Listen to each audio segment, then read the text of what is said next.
All right. Consider this a free roll, chat. For those of you betting against me, I just give you a little bit of cash, and I hope you appreciate that. A little bit of channel points. And channel points are going to be a lot more valuable when we figure out what we're doing with them. I can't do the math in this time. Like I'm like struggling with that. It's got to be like cleave is terrifying. It is cleave. So I'm blocking the most value I can possibly get out of here. But I think it's not enough, right? Because this now hits me for...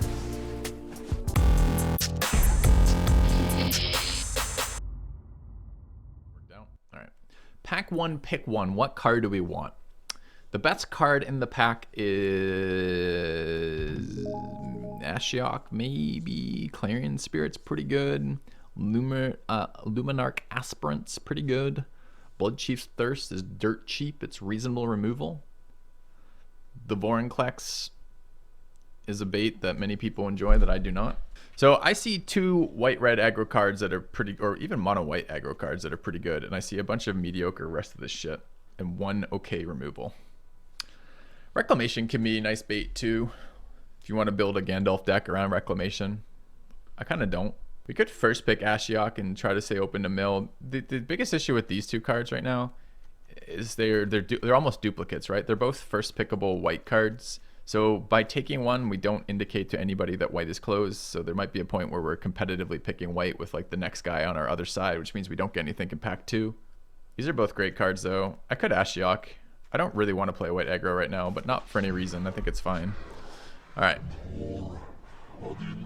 Shut up. I don't want a 20-minute lecture from Ashiok when I pick them. If I had known that, I may not have ever played the card. So I think Paradise Druid is the best card here. Nightmare Shepherd's fine. Nightmare Shepherd has some synergy with Ashiok in the fact that they're both really kind of interesting artwork, and they both lecture you a lot. The Shepherd's really not cool when you get to know him. He's really an asshole. Are there other picks here?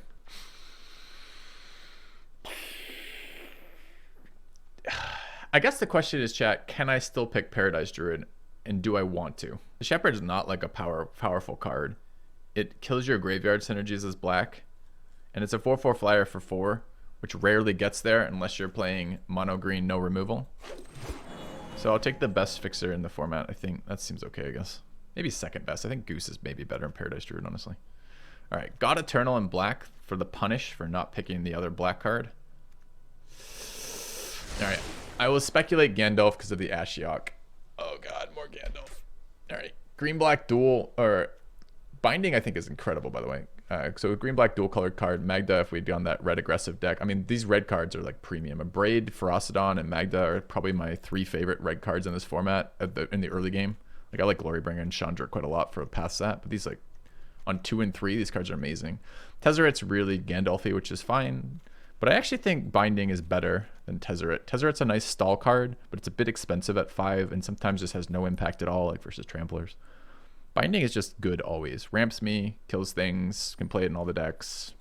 I'm really happy with Binding. Yeah, it's a stacked pack for sure. Like, how is Gargaroth not a dinosaur?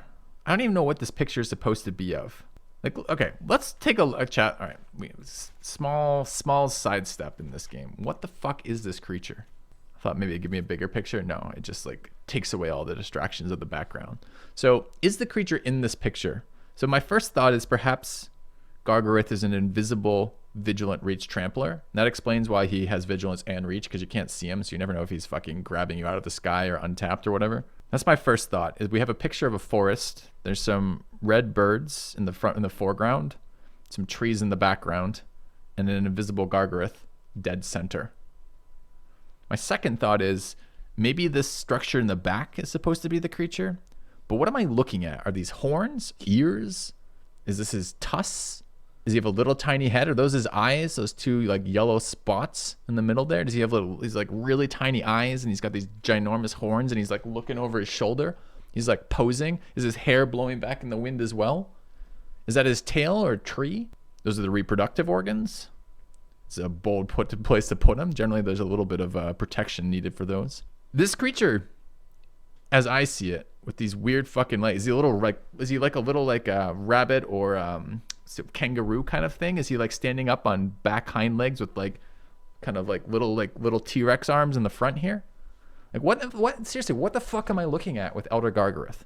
Like I see all these weird double dots that kind of look like eyes all around the picture too. Maybe he's like an entity that is a collection of other entities, and this explains why he can do all these weird things. Why keep Thrash to threat? What's wrong with Thrash to threat, bro? This is the second time you've asked a question like this, and the way you phrase your questions is really bad, Augenholland, right? Because the way you phrase them almost always gets interpreted as backseating, right? It's like, I think I have a better idea, but I'm not going to present that better idea that you can engage with. I'm just going to ask that question. And I don't think you mean it that way. I think it's just the way you ask these questions. I'm playing Thrash for 3 real reasons, right? The first is I like 4-drops because I have 2 mana acceleration.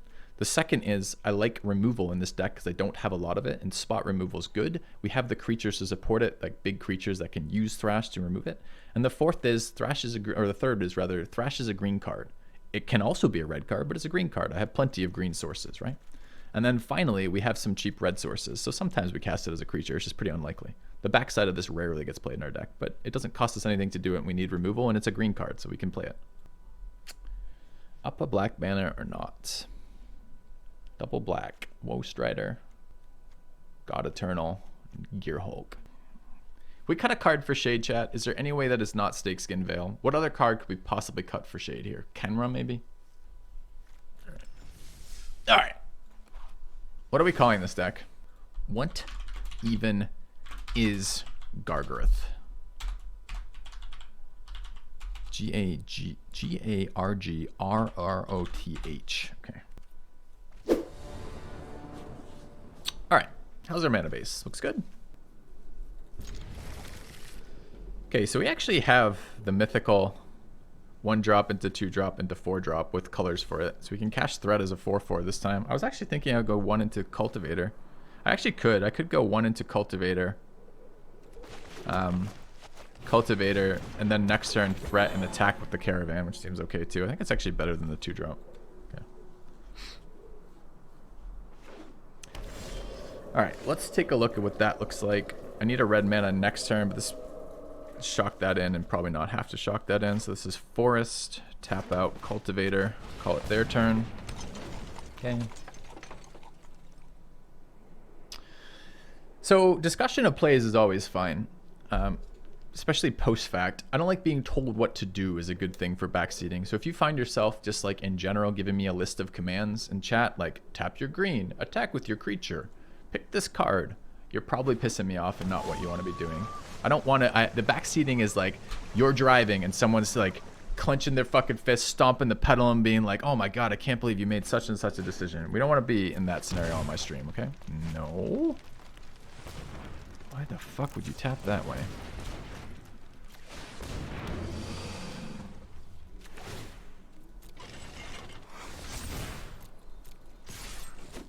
Okay.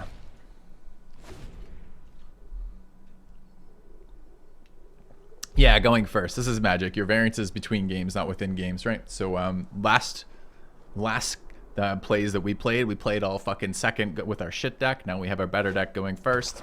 It's perfect. All that variance. All right, what am I doing here? He's got blue, so black, blue, past turn. I've got 1,000,000 power on the board, although I can't keep both my 1,000,000 powers together. I think I would like to play around a sweeper here. The Languish in particular. I don't want to put Brontodon on this board, is what I'm saying. So my other options are Kenra as an ETB. If it dies, it's fine. Or Paradise Druid as acceleration. If he does wipe our board next turn, of course, Paradise Druid doesn't help with that. But if he doesn't, does getting to 6 over 5 matter? We're currently at, we're going to get to 6 anyways if he doesn't wipe the elves. I don't think I need to put Paradise Druid on this board. I don't mind Kenra dying. I don't mind Kenra getting countered. So I'm going to open with casting Kenra. I'm going to pump the elves and crew the caravan. I guess I wouldn't. I guess I would pump the 4/4, wouldn't I? And crew off these if it resolves. That's fine. Your opt is approved by the approval process board here.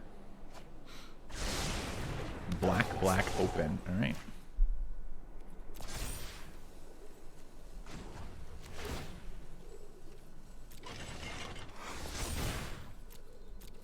I'll get in for 11. Opponent concedes. Okay. All right. So that's why we play the why we play a cheap red mana source for our 4/4, because sometimes we get to do things like that, where we get an accelerated 4/4 on going first and win the game with it. But a lot of times it's just a fight spell, and that's okay, right? And this format is very much like that. Because the power level of the cards are so high, when you get accelerated plays off that fit together nicely, your deck looks incredible. And when you have the other side of it, where your opponent, he had a little bit of a clunky mana base, maybe not a turn 1, turn 2 play, you're in really deep shit versus that. All right, to be fair, I didn't look at my hand here. I was just reading chat instead of paying any attention. All right, so we just got a black source. I don't have to play Mammoth out here. I could tutor up green first and go green, green, Mammoth. We don't have a turn 4 play. The Mammoth is pretty decent with Mouth to Feed. The Stomp. Mammoth is a dinosaur. It's an elephant. I think we don't. I think I just tutor Forest here. Okay. Is it reasonable to play Mammoth land here first? That's the consideration I'm making. The fact that the rest of my hand doesn't do a lot and I just drew that swamp makes it a lot less appealing to me, but it's probably reasonable.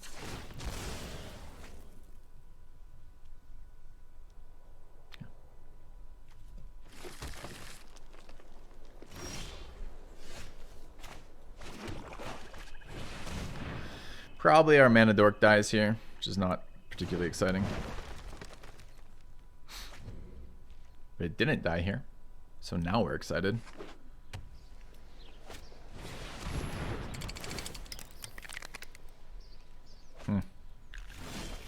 Another land is actually really good for us. It means next turn is sovereign, assuming he doesn't remove our mana dork. This is, I could just drop the 4/4 again. It's the biggest threat I can put out here. Turns our guy on for 2 mana next turn too.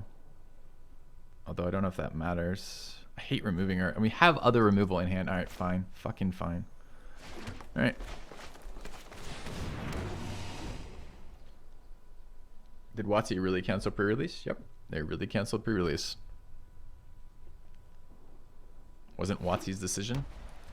I mean, we can pass the buck up, I guess. It wasn't really Hasbro's decision. It was just the whoever the fucking CEO of Hasbro is. I feel like at some point we're missing the point, though, if we're willing to give the entire company of WotC a pass. All right. So now I just blow up the equipped thing. This is worth 2, so we're on 6 mana. Can I do anything with the last bit? I'm not developing Mammoth as a tap creature, so no. So I guess we're just going to end up with green untapped here. Is this a dino? It's not.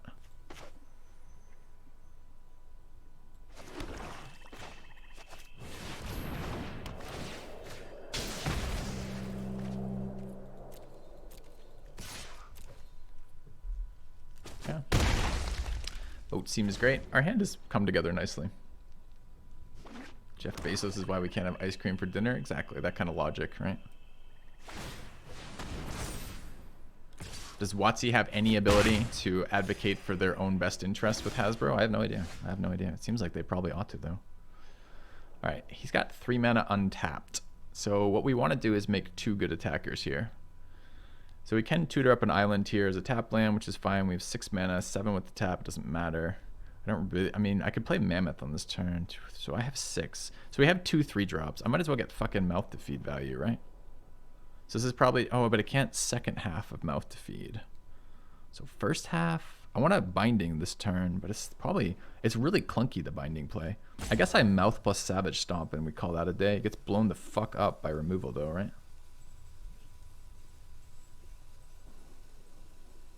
And that play really screams removal to me. So maybe I Savage Stomp post-combat. All right, we have our plan.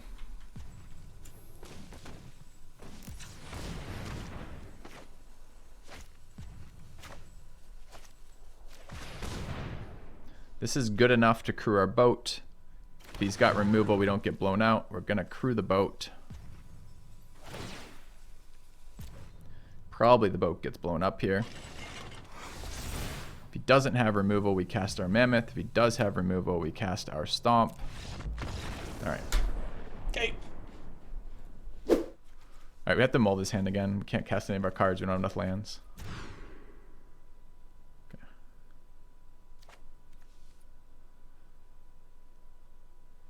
Actually cast that. Cast that too. Is this Lamia? Fucking card do we get rid of here, chat? Gravebreaker builds this value. Thrash the Threat's castable. Behold the Multiverse is castable and we're down cards. Gives us a 2-drop too. I think this is Lamia. It's really close though. Oops.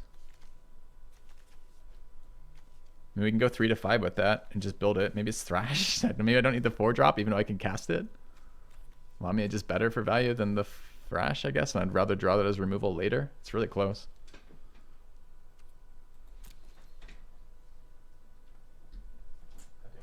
Something. All right.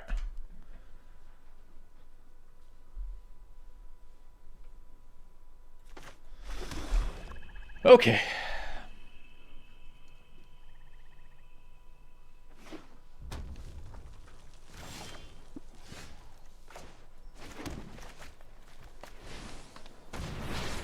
Do I have pets? I have chat. I don't need pets. The answer is no. I mean,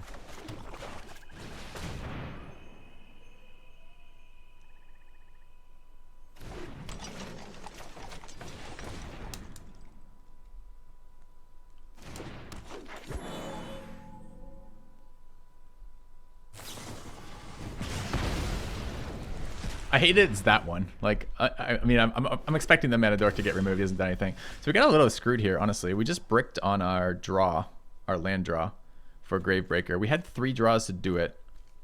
So I was kind of expecting to have our last mana by here. So we've got some options here. I can play out the Paradise Druid. It is indestructible, so I will get the mana next turn, or hexproof anyway, so most of the time I get the mana. I could Behold the Multiverse for a little bit better use. I mean, I guess I can do both, because this is now a 2-drop. I guess that is the play then. I was thinking this was 4 still, so we'll just play the Paradise Druid. Pass. I was thinking I was going to maybe do this to dig up lands. I could have main phased that to dig up lands. Would actually have been okay, so I didn't miss my land drop. That might have been better. Phoenix. That is an annoying card right now, for sure. I need the land.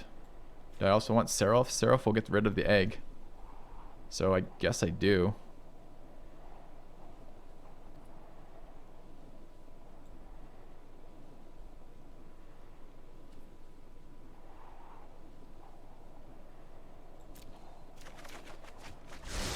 Okay. I wish I could discard that fucking card away. Alright, so we have 5 mana here. I don't hate Gravebreaker. It's a card I can Savage Stomp away the Phoenix with next turn. Although I need Seraph in play for that. Is there any way Seraph survives?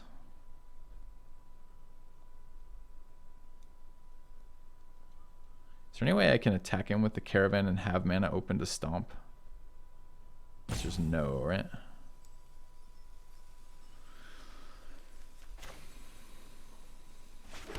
I think I'm playing both these cards and leaving my Paradise Druid untapped.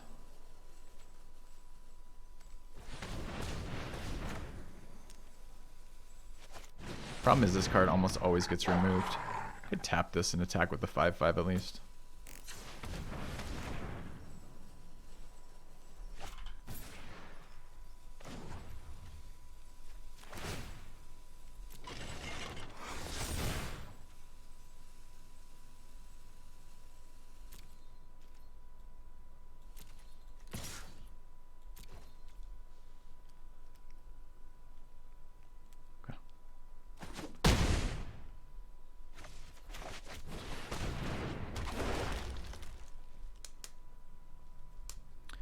Alright, there's a shit ton of plays to be made with that exact mana.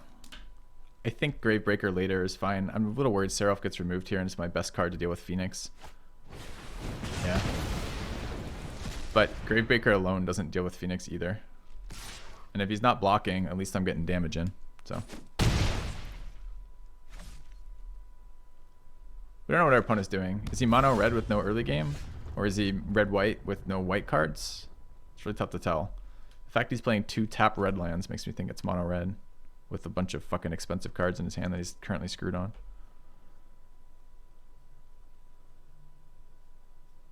Do I just get in for 8?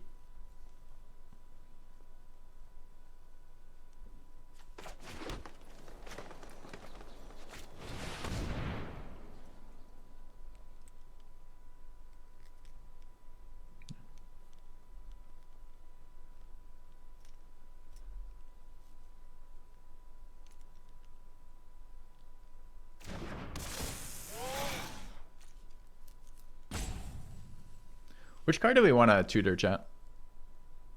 The value play off of our Woe Strider with 1 card in graveyard. It is a recurring threat, can be exiled, or do we want Kenra? I think I want Kenra as a 6/6. Or as a 4/4 that gives me 4/4 on cast, rather. Alright, we're gonna crew this up. Okay. And I'm gonna get in for 1 million. Okay.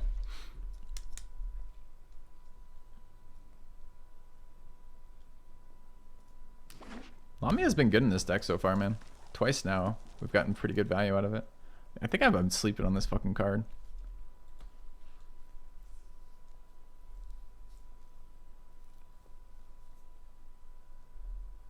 How come this doesn't reduce Kenra's cost? Suppose you cast from your graveyard. Isn't Eternalize, I guess, is not a cast. It's a fucking... It can't be... It's just a... I don't know. It's an ability, I guess, not a cast. Feels like it should be. Yeah, for sure, Joe. There's a big swing if I can pump Lamia on attack, for sure.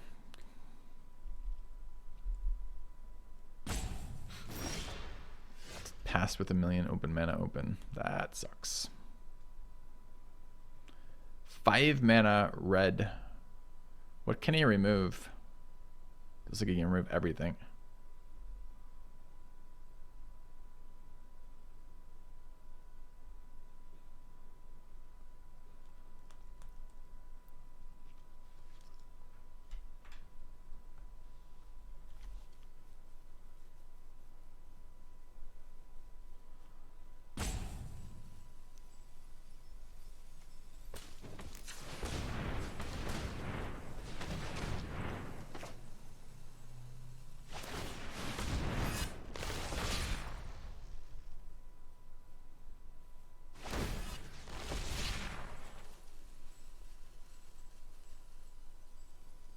This forces him to chump if I cast this on Druid. If he's got interaction that kills Lamia, it's really... I don't want to waste this here. I think I'm casting on the Hexproof. It's a 6/5 with that.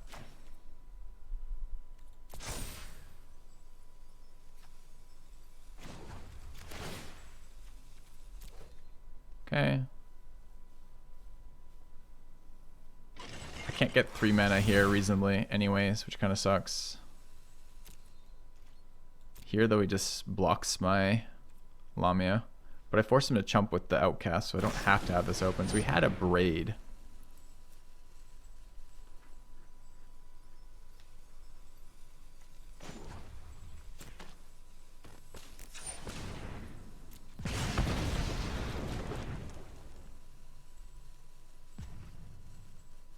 So he's gonna get the fucking dragon counter here.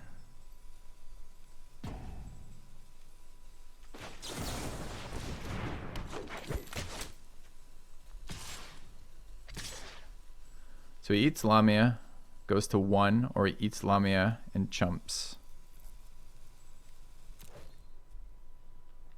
I think I have to attack. He always gets the dragon. I need to either get him low enough I can go wide around him next turn, or I need to make him lose the value engine.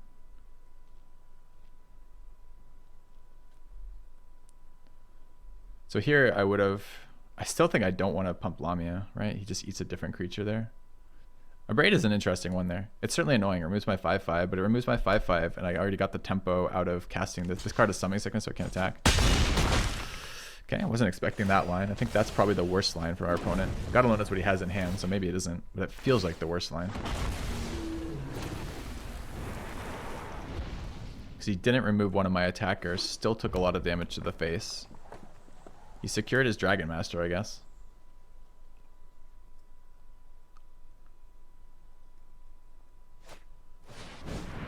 Am I gonna die? It doesn't look like I'm dead. It's a lot of damage. They do double? So I take 10, go to 10. Are we worried about 10 damage out of this? There could be an Ember Cleave here. So what happens if it's Ember Cleave? So this is 5 then. That hits me, that's 10, and we just die. If I chump it, does it matter? It tramples. So let's say I chump here. Does this matter for the math or on either of them?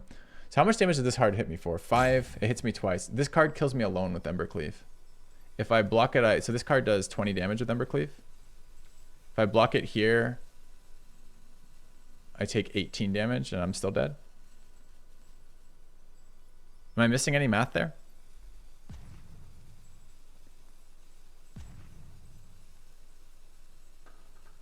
Yeah, it's not 4 attacks. It's 3, or rather the double, right? It's just off them. It's not doubling it quite as many times. So this is, okay, so this is 5 minus 3. 5 minus 2 is 3 for 6, and then for 10 is 16, and then for 2 is 18. I don't think it matters.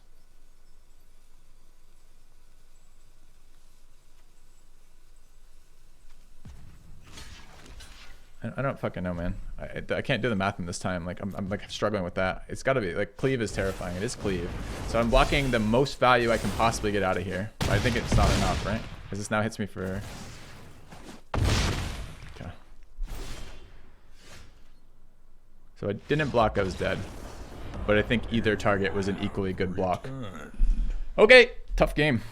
All right, I really would like to work through that math again, so because I was fucking that up so hard. So the part that was screwing me is like, it's double damage per instance of damage, and double strike with trample is 2 instances of damage. So the Phoenix alone becomes a 5/4 that hits me for 10 on double strike on the first strike, and 10 on the second half of that for the regular damage, right? So, and with trample, none of that matters. So it's just 2 either way. I think the correct block was on the 1/1, right? Because the 1/1 is doing 2 damage. If I'm only ever blanking 2 damage off the Phoenix with the Preserver, then it makes no fucking difference if I block the 1/1 or the Phoenix, because the 1/1 does 2 damage, and at least I eat the 1/1 there. So I think that was a misplay on the block. Although I think a good read to block, because if I don't block, I die there and I still kill him on the Kilner swing. So.